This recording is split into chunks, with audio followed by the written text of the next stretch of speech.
নতুন দিল্লীৰ CFL ল্যাবৰেটৰীয়ে জুবিনৰ মৃত্যুৰ ভিছাৰা ৰিপৰ্ট দিয়াৰ পিছৰ পৰাই এই ঘটনাটোৰ প্ৰতি CIDয়ে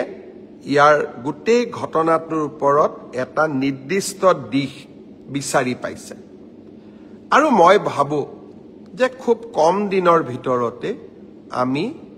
জুবিনৰ মৃত্যুৰ সৈতে জড়িত সমস্ত ঘটনাৰ আজি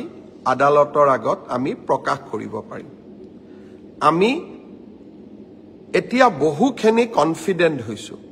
যে এই তদন্তৰ গতি আকাংক্ষিত গতিৰে আগবাঢ়িছে আৰু আমি নিৰ্ধাৰিত সময়ত আদালতক সমুখ খবৰ আমি জনাব পাৰিম সিংগাপুৰৰ অসমীয়াসকল নহা বাবে আমি মনোকষ্ট পাইছিলো অহাকালি 4জনকৈ সিংগাপুৰৰ প্ৰবাসী অসমীয়া অনুসন্ধানত যোগ দিবৰ বাবে গুৱাহাটীলৈ আহিব অৰ্থাৎ আগত এজন আহি গল এতিয়া 4জন আহিব 6জন এতিয়াও বাকি থাকি যাব মই সেই 6 গৰাকী অসমীয়াক আকৌ এবাৰ কম যে অসমৰ হিয়া ৰামথু প্ৰাণৰ শিল্পী জুবিন গাৰ্গৰ মৃত্যুৰ তদন্তত সহায় কৰা আপোনালোকৰ লিগেল ৰেসপন্সিবিলিটি আইনগত দায়িত্ব আপোনালোকৰ মৰেল ৰেসপন্সিবিলিটি আপোনালোকৰ নৈতিক দায়িত্ব আৰু আপোনালোকে অসমলৈ আহিব লাগিবই যিসকলে অসমলৈ নিজে নাহে তেওঁলোকক কেনেকৈ আনিব লাগে তাৰ বাবেও আমি আইনৰ ব্যৱস্থা লবলৈ কুণ্ঠাবোধ নকৰো মই আশা কৰো আপোনালোকে সোনকালে আহক আপোনালোকৰ ষ্টেটমেন্টখিনি লোৱাৰ লগে লগে